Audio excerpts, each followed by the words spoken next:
Welcome everyone to the last session of iTech 2025. It's been wonderful. I'm so sure you'll all agree that 2 days of insights, celebrations, lots of things to learn, and I've thoroughly enjoyed our conversations. So this session is about shaping a better future, improving outcomes and turning insights into action. We've heard a lot about implementation, so it's not about the policy and the strategy, it's how you embed that in implementation in the community. Our final session of the day is focusing on actionable insights that can drive meaningful improvements, but more importantly, moving the insights into impact and equipping you all with tools and inspiration. I think everybody knows who Vincent is now. We've used Vincent throughout conference, but I think what this does is we put people at the heart of everything we do. Not only in TSA, but as a sector, we engage with people who draw on care and support. So it's wonderful to hear not just Vincent's story, but how it's important we've had Rich Amos, we've had Clinton. It's really important that when we move forward, people are at the heart of everything we do. You've heard a lot about the reform. Was it scary on Thursday? It really isn't scary for us as a tech-enabled care sector. It's about change, and it's about the government's drivers, but the reality. What we need to do is not wait 2 years until the 50% are done. It's about us embracing the sector now. It's about us supporting our health and care sector to innovate and improve. You've heard about that at-home community services. You've heard about moving illness into prevention. And more importantly, you've heard a lot about analog to digital, but not just the digital, not just the analog. It's about that foundation of where we go to start delivering those wonderful proactive preventative services.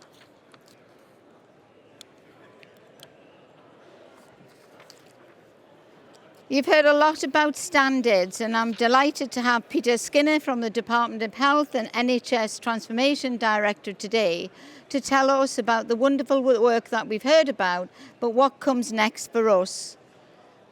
I want you all to take away from today, and TSA will be engaging with you over the next couple of weeks about how you take and how we get involved in this market engagement. It's our time to have a voice. We have to make that happen. So our communications teams will be in touch with you all so our voice and our delivery is heard in that engagement, which is 8 weeks up until about the 8th of May. You've heard a lot, haven't you, about the National Action Plan. The National Action Plan is being led. We've been really, from a tech sector, involved with our Department of Health and Social Care, DSIT, and we've helped and support draft with TSA's delivery across the whole action plan.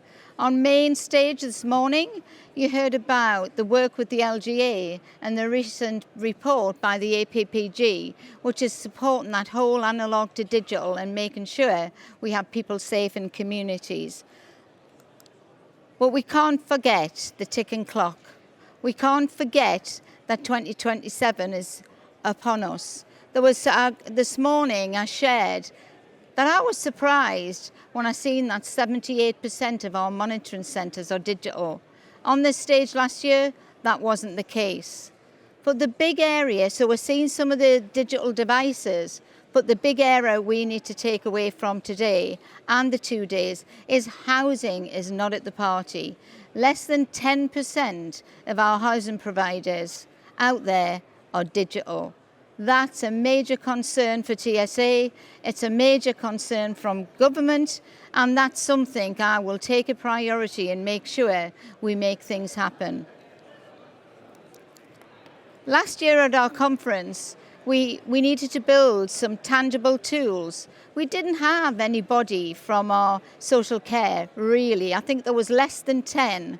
We've had over 100, and the exhibitors are telling me that the richness of some of these conversations about how they take social care forward and reform has been pretty compelling. And a lot of that work is about the joint initiative we're doing with ADAS. That is a document that will be a tangible tool on how our systems and local authorities can use the tool to build their business case. We need something like this for housing. So we will be in discussion about what that really looks like to start navigating and moving forward with our housing colleagues. I came off the stage this morning and we've been working really closely with the LGA on the work with the national programmes. LGA are really keen to partner with us, with their local authorities and with the housing partners. So this is the way forward, tangible tools, tangible guidance to help our wonderful sector move forward. We'll have a fabulous panel today, and it's great to see the end of our conference. A lot of you would have seen the presentations from Simon on day one. We're really delighted to have Peter Skinner from the department. Peter has done a lot of work with TSA over the last couple of years. He's not only done work with the TSA in terms of standards, but he's engaged in our ADAS commission, given insights from government about how we can move things forward. And we have Ollie now Pepiat, have I got that right? And Ollie's going to give us just some insights from our innovation sponsor. What did we learn? What was the insights that PA are going to take away and share with our programme moving forward? So I'm going to hand over to Simon to give us some summary of our strategic futures work, but more importantly, where we're going with it. What's TSA going to do to move this forward? Thank you. Thanks, Alison. Afternoon, everybody. Well, I'm not going to bore you by talking you through the trends that we talked through yesterday, so I'm just going to spend a couple of minutes very briefly to give you a little bit of an overview of where we're going from here with our Strategic Futures Advisory Committee. I think over the last couple of days it's pretty clear we've been talking a lot about the future. Yeah, it's going to be a time of uncertainty and risk, but also a time of huge opportunity, I think, for technology-enabled care and technology more generally in the home. And in that regard, I think SVAC for TSA has a huge role to play. So, how are we going to do that as we go forward? Well, the last 8 months, I guess, has been our first attempt really at painting a picture of what the future trends and risks are that TSA needs to deal with, and how do we interpret and respond to those in the right way. And that's something we'll continue. I think, and I think we'd probably agree, Alison, it's pretty fundamentally changed the types of conversation we've had around the board table for the TSA about thinking ahead in a really different and more challenging way. It's as such, I guess it's really important now that we translate that into the business plan. So with the senior management team at TSA, where do we take things? And that's part of what we're here to challenge and support. So we're going to hold a couple more face-to-face meetings over the next 12 months. And in the summer in particular, we'll be looking at the mission-centric ambitions that we've developed as an organisation and providing more external perspectives from these days, and also looking more broadly internationally around what's coming on and bringing in different expertise like we saw yesterday with AI. What's going on in the world of AI? How is that going to affect the role that we can play? I think we'll also ensure that the work we've completed so far we use very practically to shape where we go from here. And as such, at an away day in July with the board, we'll be stress testing some of those plans that we'll be taking forward from an SVAC perspective. And hopefully this process is also going to help the board for TSA and for the sector identify some opportunities which we might not currently have really thought about. And certainly conversations that I've been having over the last couple of days, there's lots of different opinion of where things are going to go, how we're going to align ourselves, where should we be. But I think the fundamental thing that everybody seems to be agreeing with is that we need to redefine and change the way we're thinking for the future about how we fit and how we operate within a new environment.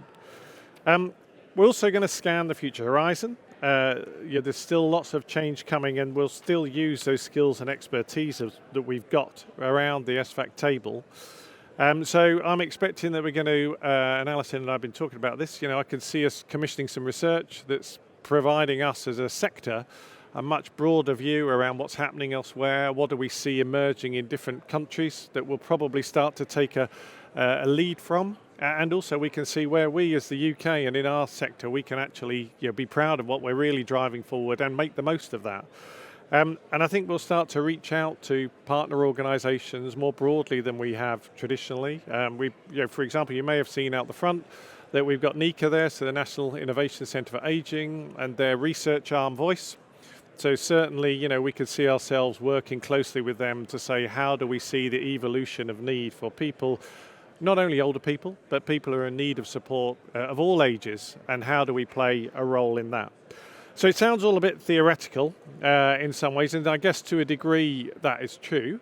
I guess the practical message around what we're doing as TSA strategically is going to be, we'll have that advisory committee coming through. We're going to keep challenging what's the future going to look like and challenging ourselves about how that could emerge, bring that out to you, that kind of thinking through some of the member forums, and start to get your input. We've spent quite a lot of time over the last couple of days gauging interest in terms of how do we take the sector forward, and also working with the wider organisations across the sector and government in particular about how can we support, how can we advise, how can we give information into those development of new models of care at the moment about where do we take things. I think the next year horizon is going to see some massive change. I think we need to prepare ourselves, and I guess practically speaking, Alison, we're here to provide for you and for the board that perspective that is going to take us forward. So it's just a very quick overview of how SVAC's going to emerge over the next few months, and I'll hand back to Alison.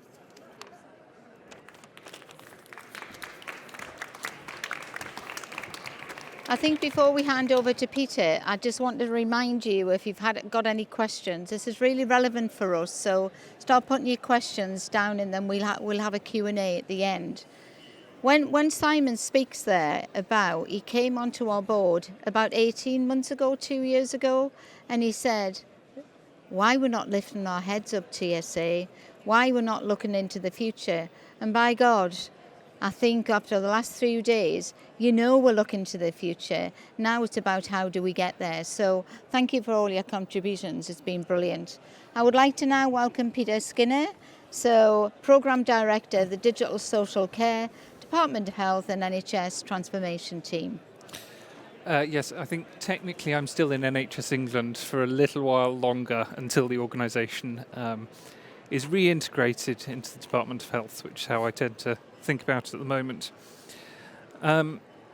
So what I want to talk about today, and apologies if just adjust my microphone before it falls off completely, is some of the public commitments that have been made around social care. So probably everybody in this room will have been aware that on the 3rd of September there were some, 3rd of January, there were some public commitments from the Minister for Social Care and Secretary of State around what we were going to do in the short term to reform social care as a sector.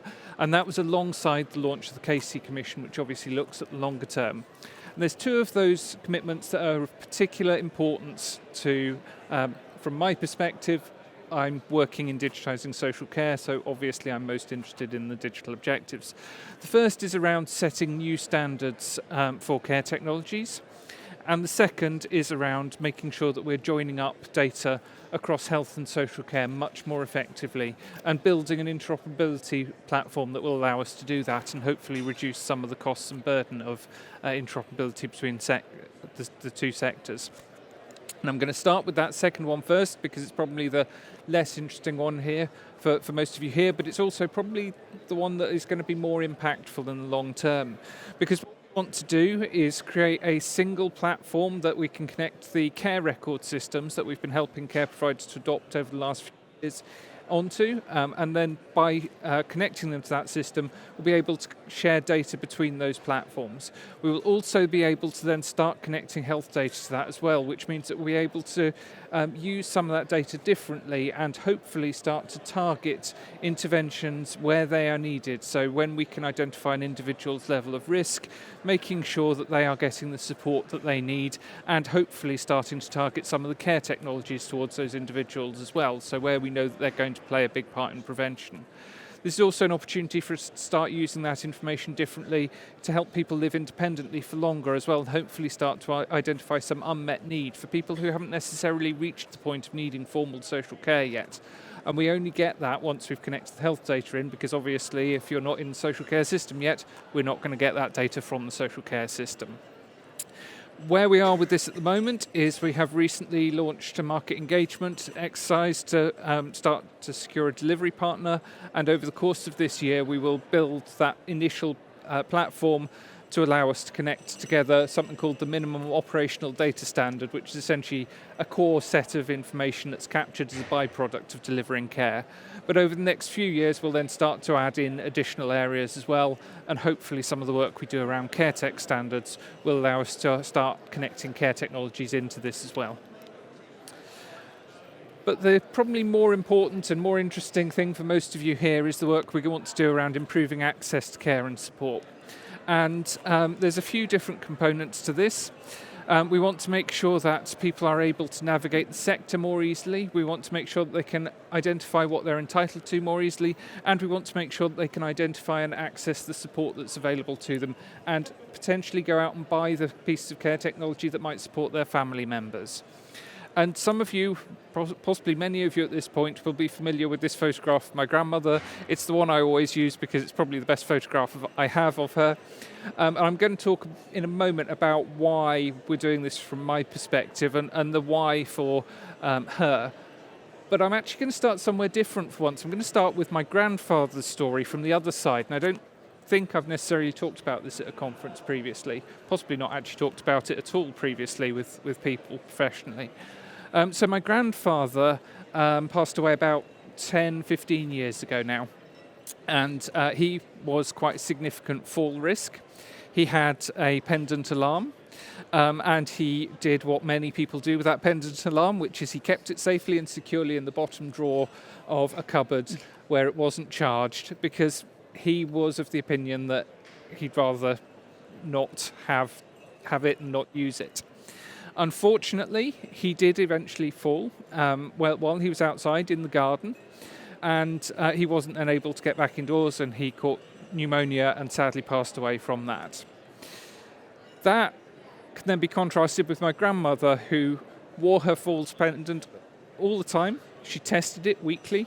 I think she probably got quite a good relationship with the call centre by the time she eventually moved out of her home. She wore it in the shower. She always complained that the string around her neck rubbed on her, but she said, this is the point at which I'm most likely to have a fall, so I know that I need to wear it. But that's kind of the technology of the past, and I think as we talk about the digital switchover, there is a real opportunity to start looking at what's next. That technology has been around for 10, 15 years, but what can we do with some of the more sensor-based technology, some of the passive monitoring in somebody's home, so that you're not relying on them doing what my grandmother did, so that you're capturing the people like my grandfather who just left it in the bottom drawer? What can we do to make sure that we are taking this opportunity to actually modernise some of the systems rather than just replacing what we've already got? And that's not a criticism of the systems that we've already got, but it is also, I think, a bit of a challenge to the sector to look to the future. One of the other things that we found with my grandmother, though, was that despite the fact that I run a digital programme that was focused on digitising social care, when it came to identifying what would help her most and would have the biggest impact for her in her home, what would have kept her living independently for longest, I didn't know what to look for. I didn't know what to buy. I didn't know essentially where to get it other than through Google. I identified a few things. I identified a few things from going to care shows, actually, which obviously is a bit of a byproduct of my job. But that's kind of a privilege for me. That's not something that's available to most people. And one of the things that just struck me was the real deficit of information that's available. How are you, as somebody that doesn't know what social care is, doesn't know what somebody's care needs are, doesn't know what works, what doesn't work, doesn't know what questions to ask, how are you supposed to access that information? And that's where a lot of the work around standards comes in and is so important. It's about making sure that we are giving people more information about which systems work, which settings they work in, and how effectively they work, and which ones they want to introduce. So this was one of the big parts of the announcement on the 3rd of January, I got the date right that time, that we would introduce new standards for CareTech. I did try and get the word new removed because I'm not necessarily committed to them always being new standards. Where possible, we want to reuse some of the existing standards that are out there, and particularly international standards that will allow us to basically ask suppliers to complete information once and reuse that across multiple different areas so that we're not creating something that's just bespoke to the care sector. We know that there's potentially quite a lot of overlap between care tech and some of the med tech, for example, and so we don't want to end up in a situation where we ask people to go through one process for care tech and a completely different one for med tech if we can avoid it. Not all of that will be in my control, just to set expectations, but we'll do what we can to minimise that duplication. So we've got a few principles for the work that we're doing, because obviously the announcement was in January. We do still have a lot of work to do to actually design our model and our approach, but I wanted to share some of our key principles with you. The first one is that, as I've just said, we want to reuse existing standards as far as possible. We want to make sure that they're proportionate as well. There's a real challenge often with the approach to the market between how do we make sure we apply enough rigour with how do we make sure that we're not preventing innovation. Particularly in government, there's a bit of a tendency to design the solution that we want and then specify that solution rather than set out the problem statement and set out the minimum standards that are required to meet that problem statement. So that's something we're really conscious of and really aware of. We want to make them as useful as possible for both the consumer and the supplier. Now, what I mean by that is making sure that we are actually applying standards that are relevant. That may sound like a bit of a no-brainer, but it really isn't. We also need to make sure that we are working with the consumers to understand what is it that they are going to find most useful. Is it a relatively light touch identification of, what does this system do? Does it perform the functionality that we need it to do? Or is it a really rigorous approach that tests the system in detail? My preference is for the lighter touch model, just to say, but we want to consult with the market to understand exactly where they're coming from and where you are coming from as well. And then this is the point at which I realised how bad my eyesight is getting, which I said just before we did this. We got a little screen down there, and I definitely need to get my eyes sorted. So we need to make sure that it's also being then as useful as possible to help people to make their informed buying decisions and to make the best commissioning decisions as well, because it's not just about individual customers, it's also about how do we help commissioners to scale up technology, to purchase at scale, and to understand where the benefits of those technologies lie. So we are, as Alison alluded to earlier, we've just launched I don't know what it's called anymore. I think it's still a prior information notice. There's a new set of procurement regulations and they've changed the names of lots of things, but I'm pretty sure it's still a prior information notice. So an opportunity to engage with the market, to understand exactly what you think our approach should be, where you've seen good practice elsewhere, where you've seen some lessons that we should learn, and also where you think we should be setting the bar. The details for that, the link for that is on the bottom. It's obviously a nice, straightforward link to follow and memorize. And I'm sure that the slides will be shared afterwards.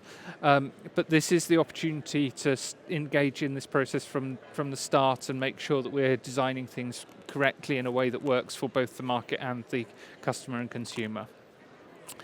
So that was everything I wanted to cover. I feel like I may not have filled the slot I was supposed to fill. That's okay. But I will hand over to Ollie. At this point, I believe, to Ollie.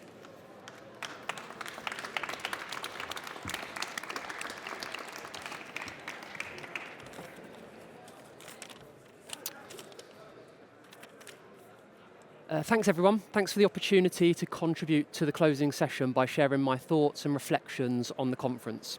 So for those that don't know me, I'm Ollie Pepiat. I'm part of the PA Consulting tech team that have sponsored the innovation stage over the past 2 days. It's a privilege to follow really inspiring contributions from people with lived experience, industry leaders and innovators who have spoken on this stage over the past 2 days. But that privilege brings with it a challenge. The challenge of trying to summarise many hours of fascinating sessions and thought-provoking conversations into just 10 minutes. So I'm going to try and focus on the thread that's been started by Simon and Peter by looking forwards. But I'm going to do that by looking backwards and reflecting on the conversations that have been held over the past 2 days and thinking about how together we can shape a better future by turning insight into action. So you'll be pleased to know I've got no slides, so one less thing for you to focus on in the final session of the conference.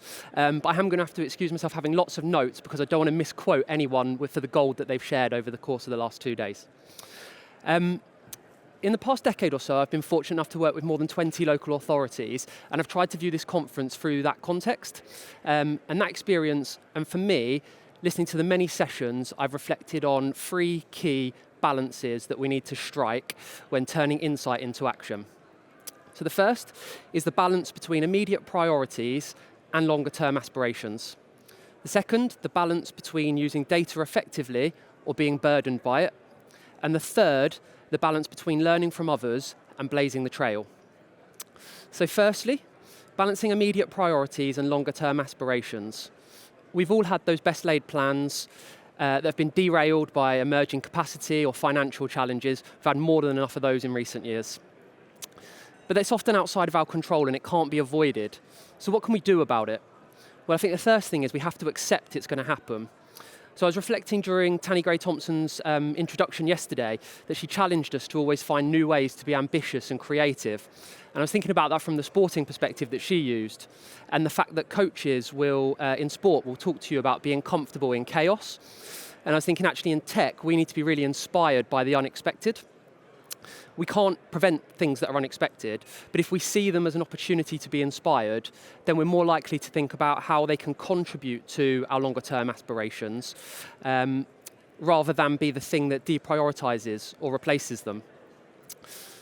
The importance of finding this balance came out in the plenary session yesterday as well, as ADAS President Melanie Williams talked about the importance of building trust with people and growing their confidence in technology.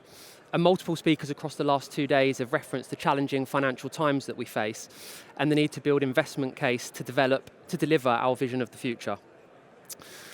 Reflecting on the conference programme as a whole, one area is clear there's both a challenge to tackle and scope for tech to be a key part of the solution is the support of working age adults, including those in transition to adulthood, living with learning disabilities. It's been great to see that be at the forefront of and the centre of discussions, including through the session PA held with the Department for Education earlier, where we convened a round table.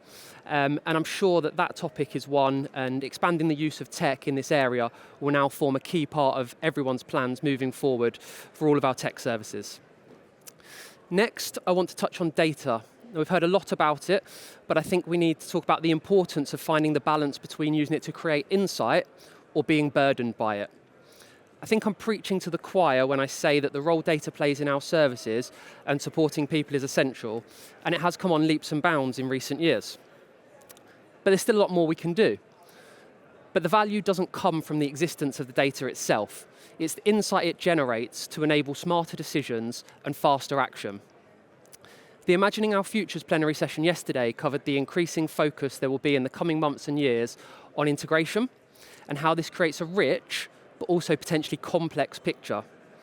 It's key that as we go on that journey together, we A, consciously consider what we're trying to discover from data, rather than valuing it merely for its presence, and B, that we build a workforce that's increasingly data savvy so that they can interpret the insight it generates and take appropriate action to intervene early. A good starting point is to reflect on whether our services are truly using the wide range of data we already hold in the most effective ways to shape care and support and drive change.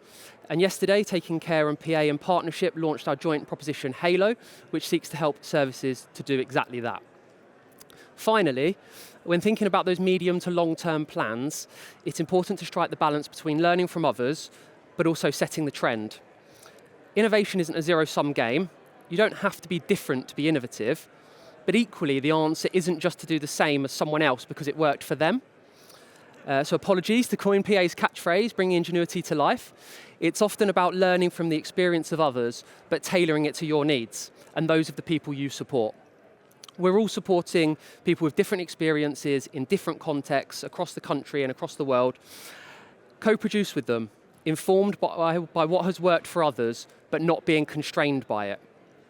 During the Building a Common Understanding of Tech session, which helped open this stage yesterday, Deborah and Kate spoke about how vital it is to start with the problem you're trying to solve and harness the vibrancy of the people with lived experience and make them part of the decision making. This reiterates that innovation doesn't always mean new technology. It can be equally as innovative to transform the way your workforce operate. It can be equally as innovative to think about the way you use the technologies that already exist. And in fact, the TSA and PA Senior Leaders Survey findings shared on this stage this morning found that 86% of leaders, directors of adult social care, see raising awareness of tech within the workforce as a key priority. Yesterday, Stephen Kinnock MP talked about the government setting the framework and the definition of outcomes the sector needs to achieve, but challenged and empowered all of us to innovate to deliver it. Key to making the most of that autonomy is, in my view, making intentional decisions linked to a clearly defined strategy and direction of travel that balances the lessons learned by others, but also thinking creatively. Every exhibitor I've spoken to at this conference, and I'm about to hold them to it, is open to discussions with commissioners and service managers, so challenge them, challenge yourselves, each other to think about how their already excellent services and solutions that we offer could do even more to transform lives. Take advantage of the appetite there is to collaborate. So what does it look like when these three balances come together to turn insight into action? Well, services will have a clearly defined longer-term plan, co-produced with people to tackle the problems they face, and that acknowledges and accepts the unpredictable competing priorities that will emerge along the way, but remains steadfast in the commitment to deliver them. It will be built on an empirically proven investment case that helps to foster greater workforce understanding and public consciousness of the benefits of tech. And it will view data as a tool to generate insight, but also trigger action. It will also see the fantastic collaboration at this conference continue to be harnessed to share ideas and lessons learned to promote, but not limit innovation of all kinds. So to close, and on behalf of PA Consulting, we're very proud to have sponsored the innovation stage at this year's conference, grateful to the TSA, all the speakers that have graced the stage, and ultimately every delegate and all of you for the contributions you're making to advancing our industry and to transforming lives through digital innovation. We can't wait to continue working with you and hear about the insights unlocked, the knowledge built over the past 2 days, and how they're turned into action to improve outcomes for people. Thank you. Thank you, Ollie. I think, where's Ben? Ben, we really need to have a look at this summary. You've really looked at the conference in detail, and I'm really pleased that PA have took that role on this stage and give us so much insight. That's really valuable, Ollie, so thank you very much. My team will look at that afterwards and pick some of those insights and messaging as we start to go out to the members. We've got about 15 minutes left, 20 minutes, just to ask a few questions. And I've got some questions coming through. My first one is, I could answer it myself, but I really don't want to. The first question is, are people with lived experience represented at the board and your structures? Now I'm going to give this to Simon. He sits on our board.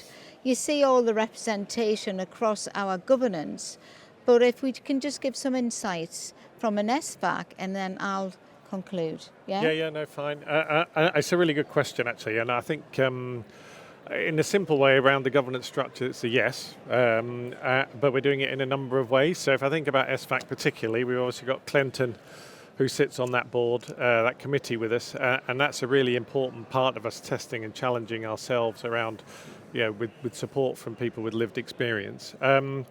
And similarly, in our strategic sector risk and innovation group, similarly, we've got representation there as well to make sure that we're challenging ourselves around lived experience. The thing I would probably add, and I don't know if this counts in a way, in some ways, and it might feel like a bit of a cop-out, is if you go round the board, I would probably argue that most of us have some form of, like many of us in the room, right, experience of looking particularly as carers. I would say probably rather than as individuals who may get the benefit of services directly. And I think we, often around that board table, and I'll let you answer the specific board question, I guess, in that sense, Alison, we will be challenging ourselves during conversation about, well, what does that actually mean for those who use the services? I think more broadly, and I see Rowan in the distance, there's ongoing research programs that we're running with people on the front line and those with lived experience around language that we use, around products and services that we can develop. And obviously there have been a number of working groups over the last couple of years to work that up about what works for people. So I would probably say, I think, things can always be better, is probably what I would say. So, and we've had that conversation recently about how do we make sure we're hearing all of the different voices that are necessary around the table on an ongoing basis. But I'd argue that we've made a pretty good start in terms of our governance models, and we'd continue to build on that. And I think Rowan's at the back there, and we get challenged. So all of these, Clinton, Rich, you've seen them all during conference, and they really challenge us as a board. They challenge us as a sector. What is co-production? Are you co-producing? Are you co-designing? Are you engaging? And that's definitely the insights that we're taking back in the feedback by working really closely with the people who got lived experience and their carers. Rowan will be leading a piece of work to look at a framework. At the moment, the quality standards framework has co-production. What does that really mean? And challenged by the people that sit on our boards, what are those levels of engagement? Is it co-design? Is it co-production? So we probably will be coming into conference next year with a very different design and framework for how we actually work with people with lived experience. But it is our priority. We've done this for a good few years. Our business plan currently, we did go out there and engage with people with lived experience. We will, Katie's sitting at the back there, do that again as we're building our business plan for 2030. It's critical. It's critical we listen to the people that we're providing these services for. And we've just talked about a collaboration with Voice from the Centre for Ageing up in Newcastle. They're they go and work with people across the globe. What can we learn from not just lived experience in the UK, but how can we learn from other countries? Are the same problems, and how can they shape our future for us? So brilliant question, keep challenging us.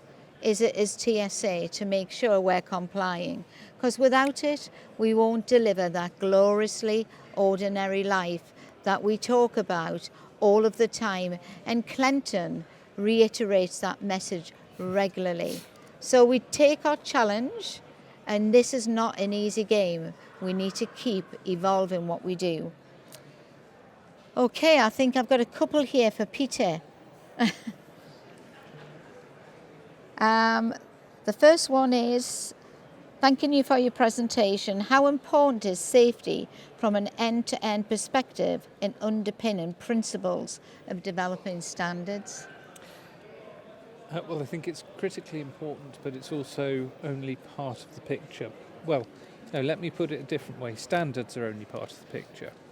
So we can set all the standards we like, but we're never going to end up with truly safe services just by setting those standards. So much is about the way that things are implemented. So much is about the way in which people work on the ground. Arguably, I don't want to say more than technology, but arguably, quite possibly more than technology in many instances. So, yeah, I mean, I guess I'd just say yes. It's Brilliant. got to be throughout. Sorry, I know that's quite a short answer, but it feels like it's just got to be something that we're considering throughout the development of standards. But as I say, I think we also need to just be cautious that we shouldn't see standards as a solution to everything. Brilliant. There's a question here, and it goes back to Peter as well, but I think our panel can have a go at answering. So there's been little reference to primary care, but the GP is often the most trusted source for people. How can we push them to prescribe tech services and everyday tech? I love this question. Who would like to have a go at that one? I love this question because it's something that I'm really keen to be pushing much more. So one of the reasons for building the interoperability platform is so that we can start to share social care data back with the NHS. And as part of that, I really want us to be linking the information that we've got around the evidence of different care tech interventions back into the GP so that they can start to, based on the risk of the person that they're seeing, can receive an alert in their system saying, have you considered the following piece of intervention? I think there is, for me, the biggest opportunity, and lots of people talk about prevention and reducing demand on services and keeping people living independently and well for longer. For me, the biggest opportunity for us to do that is by simply taking the record information that we've got, applying an algorithm on top of that to identify an individual's level of risk, and pushing a recommendation into the workflow of whoever it is, wherever they are in the system, whether it's a GP, whether it's a social worker who's doing the care planning process, whether it's the carer themselves as somebody's level of risk changes, and just flagging you ought to just check the following thing with them, or you should signpost them towards this. That is where the biggest opportunities lie, and I think a lot of the infrastructure is there to start doing that quite rapidly. The NHS is a bit of an oil tanker though, so it takes a long time to turn, which is a bit why I'm kind of focusing on we can fix the social care bits that we can fix, and let's then demonstrate how it works and get the NHS to come along the journey with us later. Brilliant. I think we've got one more question. I'm sorry it's for you, Peter, but standards are really important to all of us. I can tell by the questions. So, in relation to standards, what do you see as the next steps after the initial market engagement exercise? And where can TSA and its members add most value? Well, I feel like this may have been a question planted by one of your team. So the next steps really are we'll take the outcomes and the feedback that we've received from the market engagement exercise and look at what that actually tells us. But we'd be hopefully looking at designing the sort of first steps in a new approach standards over the summer. Caveat my timeframes a bit because obviously the NHS England situation and Department of Health situation is a little bit in flux at the moment, so we don't quite know what that looks like. But with a view to having the first set of new in inverted commas standards available towards the end of this year. And then one of the things that we want to do as part of that exercise is then to start saying, okay, so we've identified that the following standards are required for this particular category of care technology. Are there existing assurance mechanisms, assurance routes that might cover some of that already? So if we take the QSF as an example, if as part of that you've already demonstrated your compliance with 5 or 6 ISO standards, then why would we ask you to demonstrate compliance with the same 5 or 6 ISO standards if we can agree a mechanism to just say, actually, you've covered that in the QSF, so don't bother resubmitting that bit. So that when we talk about the potential for whitelisting or for passporting people through, that's what we really mean. It's can we take what's already being done, what people are already being assured against, and use that as a proxy instead of asking them to resubmit information to us. And there may also be opportunities as well, and as I say, we have to wait until the market engagement, but there may be opportunities to look at enhancing some existing models as well, rather than starting them out in the centre. Brilliant, thank you. I think we've got lots of questions in here, and like all of the other questions that we haven't answered, this will be going back to the team and we'll share. But I'd just like to ask one question from our panel to leave us with at the end of 2025 iTech. So Ollie, what would be the one key thing you want to leave this audience, this whole conference? What would be the critical thing you would like to leave us with?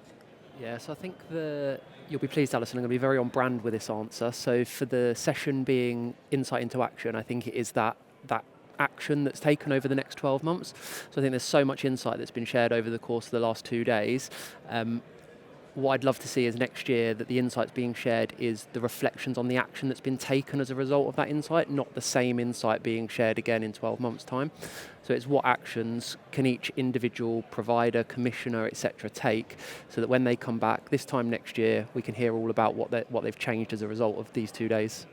Brilliant, Ollie. And I think that's back to PA. So PA, some of these things, some of the things from last year on the innovation we brought back and we've delivered. But that's not just PA. All of our sector need to share the wonderful insights and the learning and bring that back to TSA, share with others. We have lots of engagement over the next 12 months. So thank you. I'm going to come to Simon first. So where are we going? What are we going to do next, Simon? And I know you've been pushing me really hard to lift my head up. I have. I guess there's a couple of things that really have come out for me over the last couple of days. And as you say, it's about lifting our heads as a sector. If I think back to 2 people who've talked to us, who I would probably say aren't steeped in the sector and our definitions and understanding, and one of those is you, Peter, but the other one is Stephen Kinnock. And I noticed on your slide, and the first thing that the Minister talked about when they talked about technology-enabled care was an Amazon Alexa. And I think, the fact that we need to, as a sector, think about where we fit and how do we need to adapt and change and what does that mean, because consumer technology and what we currently think of as technology-enabled care are going to start to merge. And that's an inevitability because that's what people will demand. And so where do we fit? How do we play? What does it mean for us? Not just as TSA, but as organisations. There's some big decisions to make in the next few years, I would say, across the sector. And our role is to make sure that we're keeping ourselves relevant and ahead of that. Brilliant, thank you. Finally, Peter? Yeah, I'm going to riff off that a little bit before I then give the answer I was going to give, which is I think there's a real opportunity for the sector to start thinking about how does it start getting people to buy the tech earlier. And one of the reasons why I think some of the consumer tech space is so interesting is that it's about how do you use the existing technology differently as you age. And perhaps there's a challenge for yourselves about taking it in the opposite direction, because the investment case for somebody buying tech is very different if they're buying it for 1 year or 2 years versus actually 5 years, 10 years, and then they're just starting to use its full functionality as they get older. So that's just my reflection from that. But the other thing that I do want to say is just a reminder of how much innovation there is in this room and how much innovation is happening in social care. And I would argue, and I would be probably told off by my NHS colleagues for arguing this, but I would argue that the places that I see genuinely new things, places that I see genuinely different things that aren't just an iteration on what's happened before, are in the social care sector and not in the NHS. And so there's a real opportunity here. Social care is already moving very rapidly to in many ways surpass the NHS in terms of technology that is being used. There's a real opportunity to push that much further and completely rethink how care is provided and make sure it's properly enabled by technology, but also that it's still providing care for the individual. Fantastic. Okay, so let's sum up before we all head home. Just in quick summary, this is really on point, isn't it? We've had this as one of our values in TSA for the last 10 years, but I truly see our sector coming together. Rowan, who is our PR, she's been walking around getting messages, and she fed back to me as we walked back after the gala dinner. What she saw in this room playing out in this sector was people, whether they're a competitor or not, going round the stands, collaborating and seeing how they can form new, stronger together partnerships. That's quite incredible, because when we set this 10 years ago, no competitor would speak to another competitor, and I used to just be in the middle of it all. Whereas where we see now is we're seeing this sector really partner.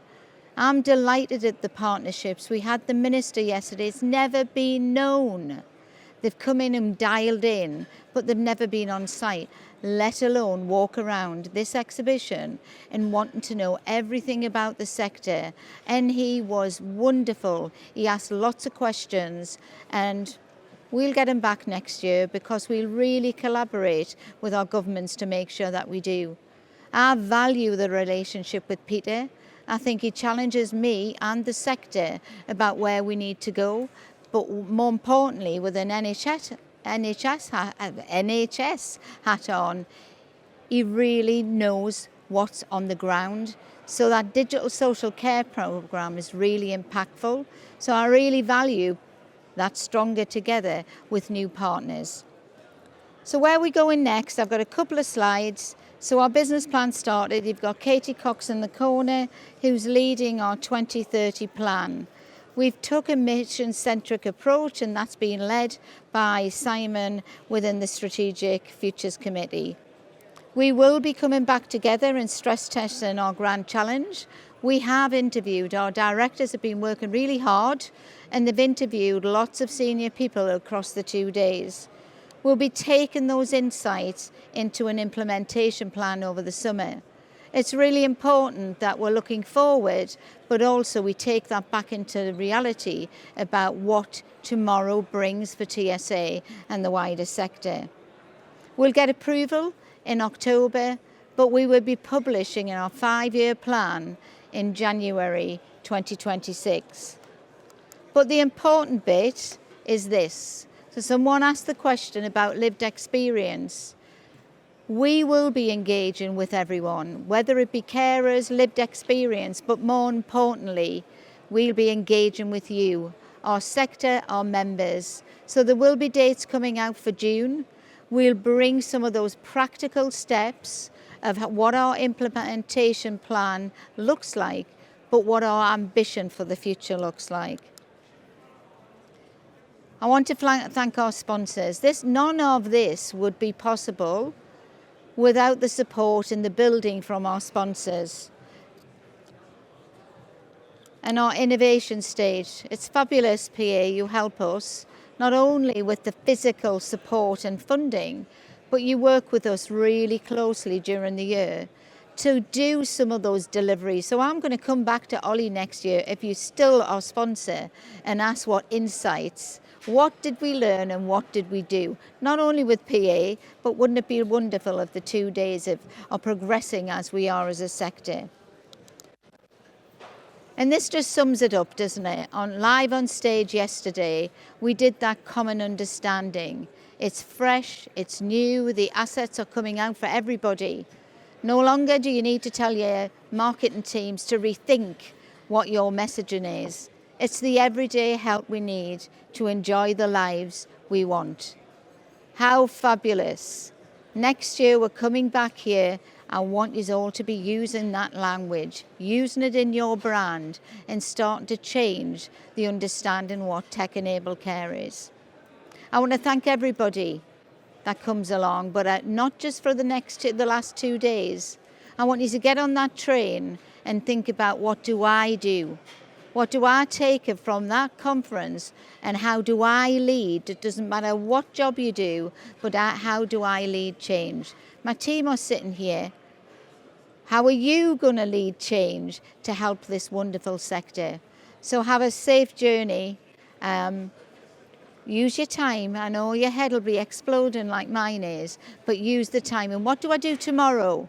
My team will be reflecting on this tomorrow, about what we do over the coming months for the business plan, what we do for you, our wonderful sector. So from me personally, thank you to everyone. Have a safe journey.